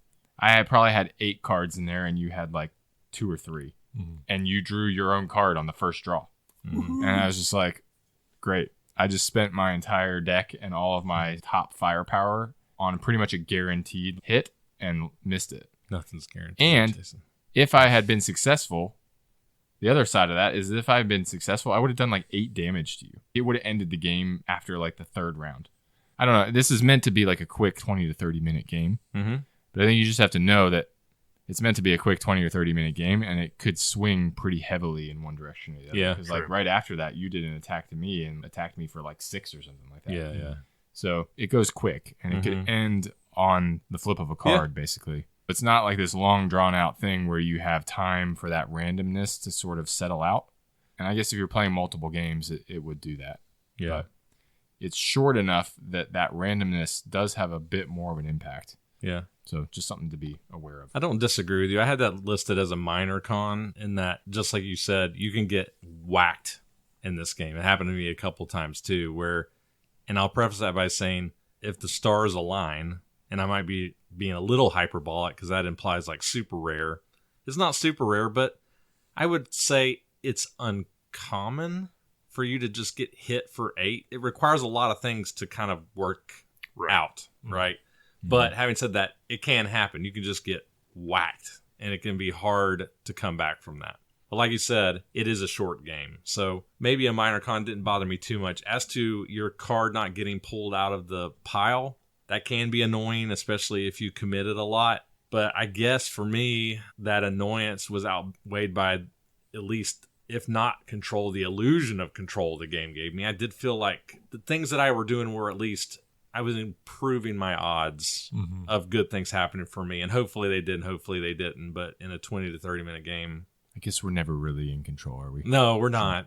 You just can't, unless you're playing Toguz Korgool. You never where really there's no know luck. if you're going to buy a house and then the sink's going to have a rotten cabinet underneath it. You know? If that makes sense, that would be my answer, I guess. What do you think, Bill? That's fair. Yeah, I kind of agree. To talk a little bit about some of the capabilities of things in the support ships, one of the things that they allowed you to do was to draw more cards. And some of the ability cards would let you draw 3 from your stack and choose 2 of them for your combat things. And so there was some strategic choices on what you kept that allowed you to feel good about what went into that combat pile and or what support ships you had. And then when you're attacking the other person, do you attack their ship or do you get rid of that support ship that is giving them extra cards every time so that they're not going to have that ability against you? Decision points. So to me, there were some interesting parts there that even though, they're random, there were things you could do to reduce that randomness. Because I know, like Chris, when I was playing you, I had like 11 or 12 cards in my hand. Oh, I feel like you were drawing cards like crazy, and it was driving me nuts. Like, how do you still have so many cards? Right. You were playing the bugs, right? Right. Yeah, exactly. So to me, I found that part, I don't know, it just didn't bother me, I guess. I felt like there were things that you could do for and against that randomness. And one more thing about the hand management, and you kind of mentioned it, but I just want to reiterate. We've been talking about holding cards back to defend, but you can draw a card and not use it to attack or defend, just to hold it for a future round. Right? Like when I played as blue, especially, there were a couple of cards I held for like multiple rounds, waiting for the perfect time to play them. There's one card that's just like you cancel their attack. Right. And that's a killer, right? Yeah. But that card was taking up space in my hand for a few hands until I played it at the right time. I could have thrown that in defense to just try to gum up or your attack. Destroy your opponent's support ship card. Right, exactly. So, I mean, there's things to think about there, right? Right. I did the same thing with Jason. When he won, I knew that I had the next one because I had a setup so I could draw 3 times in case I failed, and then I had a card that I could play to double my attack. So, I mean, I just knew the math was going to work out, that I was going to win, but he ended up, he killed me with a 7, right? I mean, he needed 7 and he got 7. I was like, holy crap. It sucked. I guess those are the moments that make the game epic. Yeah. Right. Exactly. Right. If you could guarantee winning, then it wouldn't be interesting. Right. All right. Final thoughts time? Yeah, I think so. All right, I guess I can kick us off this time. Okay. So, I enjoyed this game. I have not played many asymmetrical games that felt as asymmetrical as this one did, while still feeling fair and balanced. And so I enjoyed learning the different decks, figuring out what was in there, trying to figure out how to balance that offense versus defense. The randomness factor of it annoyed me at times, but as much as I complain and gripe about that all the time, I recognize the fact that randomness is required in games in order to make them interesting, right? Yeah, right. In a lot of cases, not always. So I enjoyed even that part of it. And it's a quick game. And so I think for what it's trying to do, it accomplishes it pretty well. It adheres to the theme pretty well. It feels like it's supposed to feel. Yeah, and I enjoyed trying to figure out all the different balances between all the various cards that you have. There's a good amount of variety in the decks. Yeah, There is. It's not just like 5 or 6 different cards, and then you have 7 of each of them, right? Right. There are a lot of cards in here. Yeah. There are duplicates, but there are a lot of cards to think about and read. And I enjoyed it. So I give this game a 4. Nice. Okay. So for me, I think I've said on the show before, I don't play 2-player games that often. I just usually find that I prefer playing with higher player counts just generally. But I do find that when I play 2-player games, I often have a good time. I'm like, why don't I do this more? I don't know why I'm weird. But this game gave me that feeling. It's like, I'm enjoying this. This is fun. It actually reminded me a lot of Revolver when Cameron and I played Revolver together, which is an asymmetrical head-to-head 2-player card game we reviewed back in like episode 15 or something. I think this game just surprised me. I mentioned, I think, last episode, sometimes you'll read the rules to a game and you're like, this game sounds awesome, and you play it. It was last episode because that was Northern Pacific. You're like, this game sucks. And there are other times you read rules and you're like, oh boy. Lottery-based Yeah. combat system. I read that and I was like, this is not going to be good. I was like, you throw all these cards in and hope your single card pulls out. This is going to suck. Right. But in execution, actually playing it out and understanding all the other things to consider, what cards you add, how many cards you add, how many cards you hold back, it actually worked really well. This game surprised the heck out of me. I was fully expecting to dislike this game. I liked it. I am like right on the 4 or 5 line. Oh, wow. I'm going to give it a 4, but it's close. And I would say, and we didn't mention this in review, but I guess one con is because this game didn't really take off, so to speak, there aren't more decks. If this game had like 3 or 4 more faction decks, I would give this game a 5. Oh, yeah. For more variability. I wish it had more. I think that was the intent, and it just never got enough traction for that to happen. But this is a good game. It really is. I recommend this one. I'll give it 4. Awesome. So I think I've said before, I've been listening to board game designer podcasts, and one of the ones I was listening to talked about if you want to design a game, it's often good for early designers to pick a card game to do because you can buy the card stock really cheap, and then it's just easy to take a Sharpie and write whatever you think the powers are on the card and just try that. This feels a little bit like that, like it's a new designer kind of thing that they went through it, and you can iterate over it to make things. So I mean, I would toss it out there. If you want to be a designer, 2 ships battling against each other is just a great format kind of thing, I think, for it. The other thing I would say is when trying to decide, is this a good game or not, one of the metrics that I used to use, and it was kind of for the defense of the wife, when I used to buy games, video games, was the movie rule, right? Could I get a game, play it enough so I could get the value of it like I was going to the movie. Right. So right. if I was paying, $20 or $30 for this game, I'm not sure how much value it is, but if I find it for $10 or $15 and play it for 2 or 3 times with a friend, just to the point that you're saying that there's not other decks, I wonder about the legs of this game. Gosh, I wish it had other factions. Yeah, I do too. Because it's It'd be an really easy fun. 5 if it did for me. Exactly. But and I could see, like you're saying, curio games or whatever, I could see pulling this down. It's a super fast teach. You could play it 2 or 3 times, Quick swap play. the decks around. Yeah, it was fun. So anyway, I think you guys have covered pretty much everything. I like the fact that there was a lot of good choices, some tactics that you could do. I'm settling on a 4. I thought it was a good value and a fun time to play. Even though I was playing Chris, it was still fun. But it's a game where all you do is target Chris, and that's like what's True. the point. That's true. So that should like appeal to you. That's true. And then I can't complain about it. Or can I? Bill, you're ganging up on me. I'll still find a way to make Bill feel guilty. True. Come on, Bill. You can target your own sport ships if you wanted. It's my superpower. And so those are our thoughts. No. What's that? Where are we going to get it? Oh, where are we going to get it? Hey, Chris, where can we get this? Yes. So, sadly, there are no copies available on Noble Knight, our sponsors, so you can't get it there. There are only 4 copies on the BGG Marketplace, so this one's pretty rare, pretty obscure. You can pick it up there for a somewhat reasonable price. I think they were in like the $30 range, so, you have to really consider if this is your kind of game, I think. If you really like these 2-player head-to-head card dueling games, this is worth a shot, but there aren't many to pick up. So, sorry. I think, honestly, at least I hope, one of the biggest reasons that we do an episode like this is really a lot of our episodes is not because you're necessarily going to be able to find them, but maybe you just like to hear about games and hear about designs and what's out there. Live vicariously through us. Yeah, that's right. Like, man, I wish I could play these really cool On both weird the good games. side and the bad. Yeah, exactly. Yeah, all that to say, it's a little rare. Sorry about that, but it is findable on BGG. All right. Now's your moment, Bill. Oh, wow. And those are our thoughts on Kismet. I don't even know the name. Conquest at Kismet. And those are our thoughts on Conquest at Kismet. Wow. Stacked is a family game from 1 to 5 players that is part card game and part dexterity. The goal is to place blocks on top of a preset base to form a teetering tower. Without knocking this tower over, the person to bank the most points in their play pile wins. After much debate on the proper way to play Stacked, the designers decided to include their 3 most popular modes of play. Try them all and enjoy 3 games in 1. Eh? That's it. What'd you say? Sorry. Was I projecting too No, much? you did great. Well, thank you. Hopefully everybody can still hear us.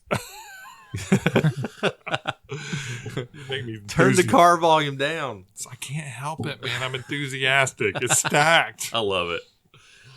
All right. Stacked. Published in 2020 by Mr. B Games. Okay, so one caveat here. At the time of this recording, it does have a ranking. Uh-oh. It did not have a ranking when I bought it. What are we even doing here? Okay, Oh, really? wait a minute. Jason and I are leaving. I'm serious. This just popped like 3 or 4 weeks ago, okay? It did not have one up to that point. And right now it's ranking as 17,784. Who leaked that we were doing this game and it bumped the ratings high enough to give it a ranking? Yep, it has creeped on to the ranking list. Our apologies. Designer of this game, 3 designers actually. Sean Brown, who is actually the president of Mr. B Games. He mostly does expansions, so he's done expansions for Defenders of the Realm, Railways of the World, and Age of Steam. Also a game called Attack, which is a war game. And then the other 2 designers are Leanne Phillips and Tim Phillips, and this is their really only notable design. This game was recommended to us by none other than Dylan St. Clair. This is actually the game that he mentioned to me when he suggested the idea of this episode to begin with. All right. Brief rule summary for Stacked. Stacked is a trick-taking dexterity game. Yeah, you heard me right. A trick-taking dexterity game where you are trying to win tricks and place Tetris-style pieces on a precarious structure in order to score points. The deck of cards in Stacked consists of 4 different colored suits numbered 1 to 7, with each card represented twice. So in other words, there are 2 red 3s, there are 2 blue 4s, etc., etc. On each card is also pictured a Tetramino-style piece, which also has a physical correlate laying on the board. So, for example, the blue 2 and the yellow 2 and the red 2, for that matter, are a long rectangular piece in that given color, whereas the 7 is a T-shaped piece in whatever color the card is. Each card also has a point value associated with it, with the lower numbered cards being worth more points than the higher numbered cards. A game of Stacked begins by creating the base, and this scales by difficulty. So in the basic game, you'll draw 2 random cards off the deck. You'll take those 2 pieces and you'll put them together, and that will be the base upon which you build your structure. However, you can make the game easier or harder by making the base 3 pieces big or a single piece big. Is that what it means by 3 games in 1? No. Oh, and I'm glad you mentioned that. There are 2 other games in Stack that we're not reviewing, and the reason why is they're not Trick Taker, and they're almost like children games. We're just reviewing the Trick Taker game for this review. All right. Once the base is created, play begins. The players are all dealt 7 cards, and in each round, the players will secretly choose 1 card to simultaneously reveal for the trick. The lead player will announce the color to be played for that trick. If a player has a card of that color in their hand, they must follow suit and play it. Otherwise, they can choose any other card to play. Once every player has chosen a card, the cards are simultaneously revealed. The player who played the highest card of the called suit wins the trick. Now, starting to the left of the trick winner, each player must, in turn, place the piece pictured on their played card onto the central structure created during the setup. The piece can only be placed with one hand. You can move other pieces around within the structure with your placed piece, but you can't touch any other pieces with your hands. If you are able to successfully add the piece to the structure, the card you played goes into your points pile, and you score the number of points pictured on the card. If you cause the structure to fall, you lose half the points present in your points pile, and a new round begins. Players will continue placing in this way until it comes all the way back around to the trick winner. This player will then flip their played card over, scoring 5 points for the card, and then they will force one player at the table to place the piece pictured on their card for them. So it's important to understand that this forced player does not score any points for doing this. And again, the trick winner gets 5 points. So it's the trick winner's enforcing a penalty or it's an uncomfortable situation on a player at the table. If all players successfully place their pieces, the game will continue with the next trick. The players will all draw one card to replace the card they just played. Then the player who played the lowest card to the last trick, regardless of suit, so regardless of what's led, whoever played the lowest card becomes the suit caller for the next trick. Now, a quick word about ties. If 2 or more players tie for playing the highest card in the called suit, the player who played the next highest card of that suit, if anybody, wins the trick. If 2 or more players tie for the lowest card played the trick to determine who becomes the caller for the next trick, the previous suit caller remains the suit caller for the next trick.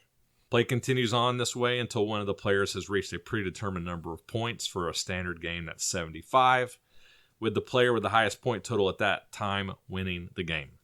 That's generally how you play the trick-taking version of Stacked. Very good. I feel like we only played to 50. Was it 50? Yeah. Maybe it was 50. 75 is a long game, maybe. Yeah. Gotcha. Whatever point total you want to play to. By the way, the kids' version, Jason, is you just take the cards, flip it over, and whatever shape you see, you put on the stack. That is correct. So, Interesting. Did you play that? no, I just read it in the rules. Oh, okay. Yeah, it didn't sound interesting, which is why we're not talking about it. All right. Question. So, obviously, I hope it came through in the rules summary. This is a dexterity game, very much so. Kind of in the vein of Jenga, but unlike Jenga, you're not pulling pieces out, you're adding pieces too, but you're interacting with this central structure in the middle of the board that everybody is manipulating in some way. But on top of that, the game is introducing a card play mechanic, trick-taking, kind of, right? Following suit, but it's simultaneous to reveal you're not playing in a round. But it's trying to add this card element to it. So my question to you would simply be, did you find the trick-taking element interesting to you, and did it add anything to the gameplay? Do you feel like it was a successful marriage of these two mechanisms? I would say that it definitely made the game better than it would be if it was just the simple version, because that's just reverse Jenga, right? That's sort of like an activity of pure dexterity, who makes the tower fall down.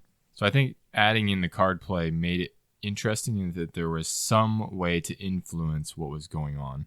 My trick-taking aficionado side of my brain wishes that there was more depth to the trick-taking in this game than there actually is. Like, one of the weird things they do is that every time you play a trick, you draw another card into your hand, right? So you're always playing from a hand of 7 cards. Sure. So you're never forced to play your hand for what that means in like a normal trick-taker. Like, you're forced to play out your whole hand. So you have to figure out, okay, when do I play cards? How do I structure that? There is some of that, but you're also constantly drawing a new card. So there's always the chance of like, well, I just drew the perfect card for the next round, right? Sure. Which happens from time to time. So that's a minor complaint. I'm not throwing it out there as like a major con. I think that, I mean what I said, right? Like, it makes it better than it otherwise would have been. I think there could have been more to the trick-taking potentially than what it was. So Okay. take that for what you will, I guess. Yeah, I thought it was interesting, and the way it played into the stacking, especially when you got to the end game and your tower's getting taller, and it's, a lot of the pieces are gone, because you can look out on the table and see what pieces are gone, and the pieces correlate to a number in your hand. And so one of the things that is super frustrating, and Chris absolutely benefited from this in the games that we played, But when two people play the same number, right, they get canceled out, whether it's the bottom one or the top one. And so there is a little bit of a strategy in there about like when do you hold your sevens, which are the highest number in there, and when do you hold your lowest ones for things so that you can take control. Because if you hold that 7 and somebody else plays the other 7 in that color, at that point, you know you have a winner in your hand. Exactly. Which is an important strategy in this game. I'm not disagreeing with you, Jason. This is not a deep trick taker, but there are definitely things to think about in that understanding when you have a winner and what to do with it. Okay. And specifically, I guess what I would mean is I think this game really changed for me. I had a pretty miserable first play of this game. Bill, I think you were in that game. Maybe your first couple of plays, actually, if I'm remembering correctly. Because I was treating it very much just like a dexterity game. And I think we all were. You know, we were just building the structure as high as we could make it, and we were trying to fit everything on there and just trying not to make it fall. And I was usually the one making it fall because I don't consider myself to be a great dexterity game player. But I do feel like things began to change for me and how I viewed the game when I began to realize that I needed to play my cards a little more smartly. Right. And I guess what I mean by that is I started to figure out, well, if I get a lot of low cards where I know I can grab the lead and I know I have winners, what would happen if I intentionally destabilized the structure by placing stupidly, but not making it fall, and then calling for a suit that I know that I can win? Right. And now I'm forcing my opponents to place blocks on a precarious structure. Yep. And I found that to be fun. Timing when the right time to do that was, because you don't want to do it too early, because if you go too soon and they get it on there, then you kind of missed your opportunity. But if you wait too late, you might end up making it fall, right? So you're trying to decide, okay, when am I going to try to grab control here and win a trick and make them make it fall so I don't make it fall, right? Right. It does make an interesting tension between the high cards and the low cards, right? Because you can take the high card strategy of like, well, I'm just going to keep winning tricks and forcing other people to play for me. But you can also take the I'm just going to hold a lot of low cards strategy where I'm going to keep the lead. Right. But I'm just going to use my low card plays where I still have to place a block because I'm not winning the trick. But I'm going to place the blocks in ridiculous ways that make it really difficult. Now, the backfire to that plan is that if people sense that you're doing that, then the person who won the trick is going to stick you with placing the big block. Right. But it also incentivizes the point value of the low cards is the highest. Right. Aside from like winning a trick. If you win a trick, you flip it over, you get 5 points, which is definitely the highest. But the 1 is worth 3 points, whereas the 7, if you just play it for what it is, I mean, you would never play it and not win the trick, I guess, unless you tied. Yeah, you would, unless you tie. Yeah, if you tied. And you only get 1 point. You only get 1 point. And then you have to place it. Yeah, so playing a lot of low cards and keeping the lead but losing tricks, you're still scoring 3 points every time. Right. So there was a good tension in that. I agree. Yeah, no, I totally agree with you. I did like how this game also had a little bit of a push your luck element to it. Right. Because you can see what pieces haven't been placed yet, so you see what cards could beat you. And based how people are playing, or maybe how people aren't following suit, and you're like, oh, okay, well, Bill doesn't have red. Maybe Jason doesn't have, maybe I played the 5 red. Maybe that will win, right? And I can get 5 points. But the thing about that is if it doesn't win, it's worth less points than playing a low-numbered card, and it's more dangerous to place on the structure. So you're really trying to decide, when do I play a low card? When do I play a middling card? When do I play a high card? Again, I'm not saying it's the deepest trick taker ever, but I did find the more I thought about it, the more I started to see these little things that there were to think about, right? Yeah. It was funny because, like you, my progression of understanding the game, I played it just like a dexterity game, like you did at first, not paying that much attention, but I was winning a fair amount of the tricks because I was just playing my high card for the most part. Right. And I was still pulling them in. When I started trying to quote-unquote strategize, I was holding my higher cards to later, but there was a couple rounds where it fell way more early than I thought it was gonna fall. And so I didn't have many win tricks in my pile, so I didn't have many points for that round. So it becomes an interesting balance. Like you're saying, not only push your luck on the stack, but also on when do you get rid of your big cards. Yep. So I found from time to time, too, that I would also sometimes be looking at my cards and being like, okay, based on the way the structure looks right now, regardless of trick-taking strategy, is there a particular card I should play because the piece that I'm going to place actually fits better in the structure than the alternative, right? And I think that's a cool blend of the dexterity versus trick-taking elements too. Yeah, and I'm glad you're kind of bringing it back to dexterity because I don't want to throw this part away. I think the trick-taking is the most interesting, but I think we all picked up on this, and I think it's worth mentioning, going back to the dexterity element. These pieces, while they are tetromino, there are a couple of them that the lengths on some of the sides are not the same length. Yeah, they're not. If a tetromino piece is made of cubes put together to make shapes, these are not cubes. They're not all of them. No, all of them. The thickness of the pieces is not the same as the width. Okay. Right? So I don't know how to explain this.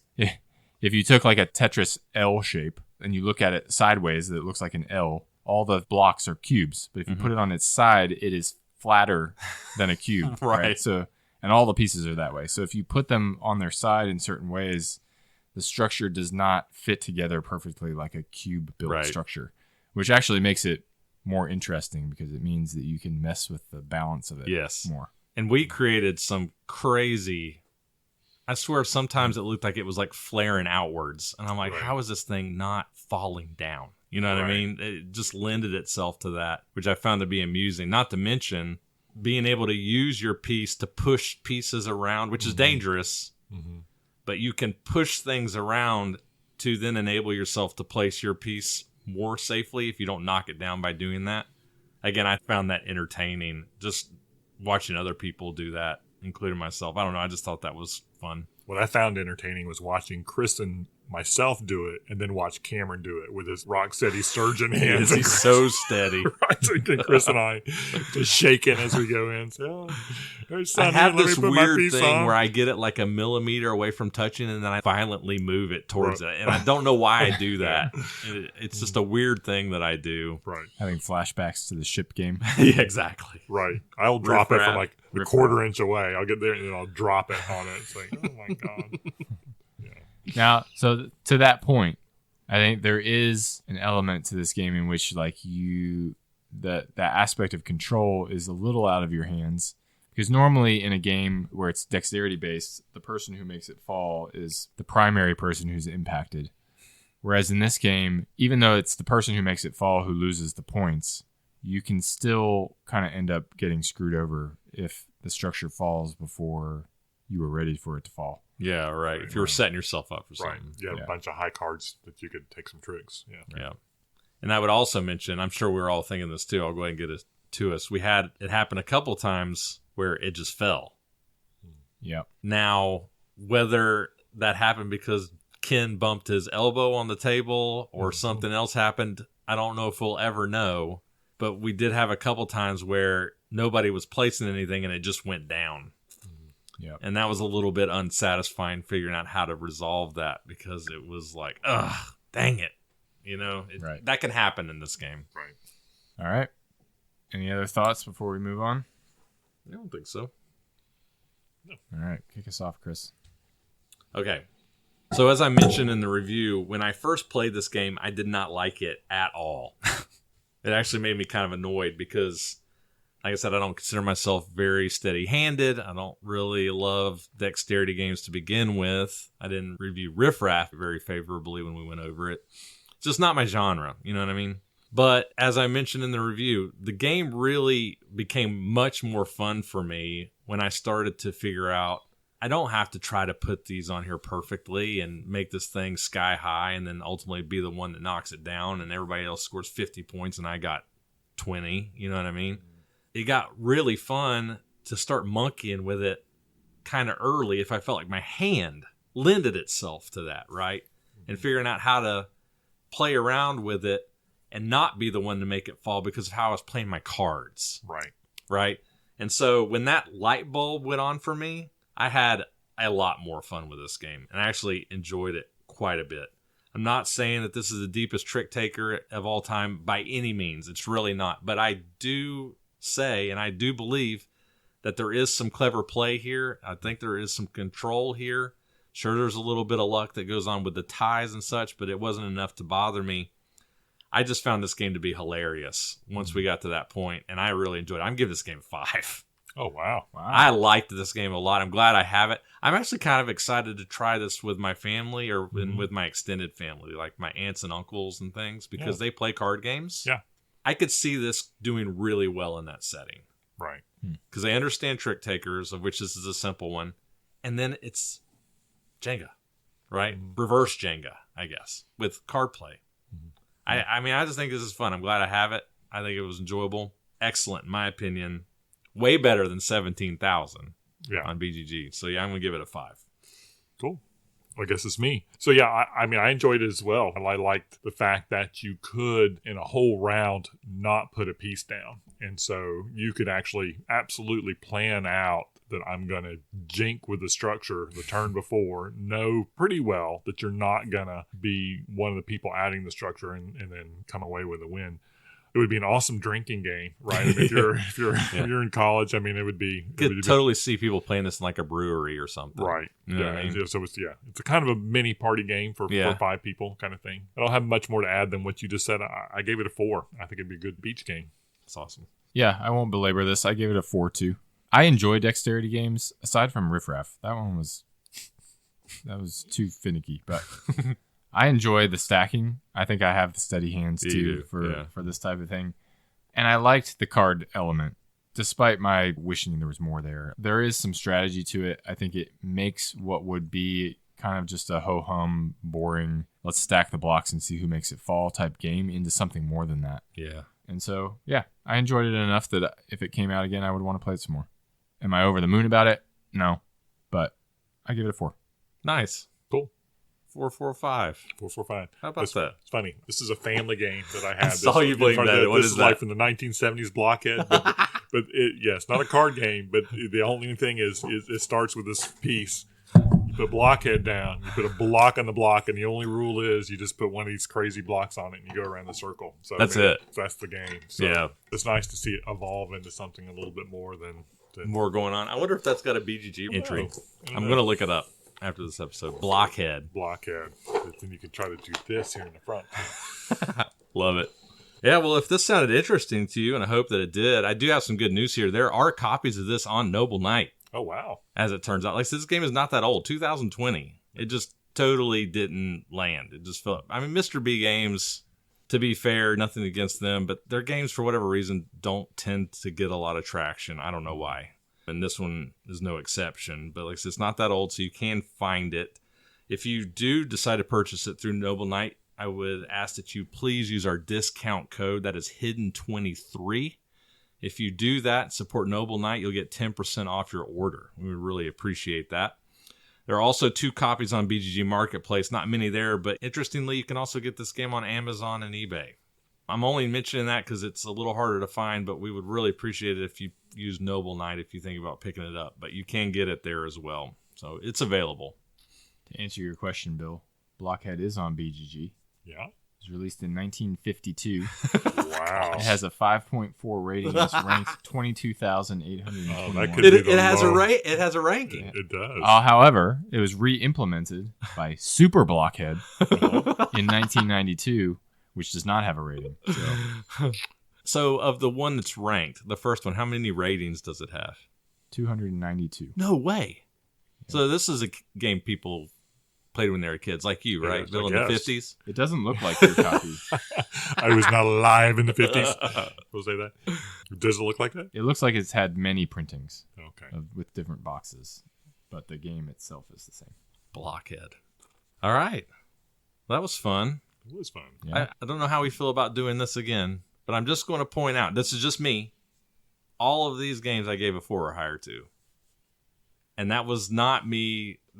That was me being totally honest. I honestly enjoyed every single one of these games. And they're either unranked or very, very far down, 17,000. I thought it was just an interesting experiment, at least. Yeah, crazy. Yeah. I can probably find some more. I'll have to go back to my BGG mining. You got to mine some more. Yeah. If you haven't listened to our podcast for a long time, you will have no idea what I'm talking about because we haven't talked about it in a very long time. But at one point early on in the show, our goal was to peruse all of BGG and mine it for as many hidden gems as we could find. And I made it pretty far. You did. Through the list. And then I got sidetracked with, life. I still have the spreadsheet. I'll go back We'll to get it. back to it. I'll find you some. We got such some a good huge ones. backlog right now. People ask me that know us that don't know a whole lot about games, just kind of tangentially, and they're like, "Are you ever going to run out?" And I'm like, "Never, never." Right. We could do this until we're 80, and we would still have games. Right. A small Yeah, I only made it through like a quarter of BGG's thing, and I had like over 1,200 games flagged. Yeah, it's crazy. All right, those are our thoughts on Stacked. Nice. Well, thank you so much for joining us on this episode of Hidden Gems. If you're enjoying what we're doing on the podcast, and we hope that you are, please remember that it's a huge help to us when folks like yourselves give us a rating or review on the various podcast platforms out there, or when you follow us on social media.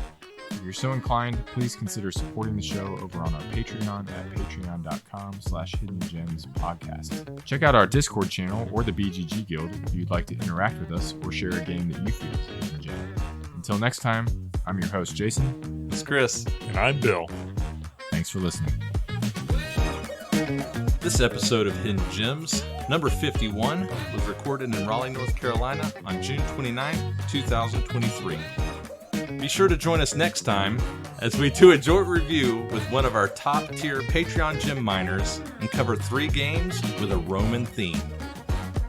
Hidden Gems is produced and edited by Chris Alley, Cameron Lockey, and Jason Yanchuleff. Our Board Game Geek Guild is monitored and managed by honorary Hidden Gems team member Ghidorah. Our Discord channel is monitored and managed by honorary Hidden Gems team member Snoozefest. Our show's logo was illustrated by designer and artist Caitlin Nieto. Check out her work on Instagram at It's Caitlin Nieto. We would love to hear from you. Feel free to join the discussion on our many social media accounts. You can find us on Facebook at Hidden Gems Board Game Podcast, Instagram at hiddengems.podcast, and Twitter at Hidden Gems Board. Disagree with one of our reviews? Have something you want to say about one of the games we discussed today? You can also make your voice heard on our Board Game Geek Guild at BoardGameGeek.com, guild number 3874. Once again, thank you for joining us on Hidden Gems, and until next time, fellow gem seekers, enjoy your games and enjoy your search.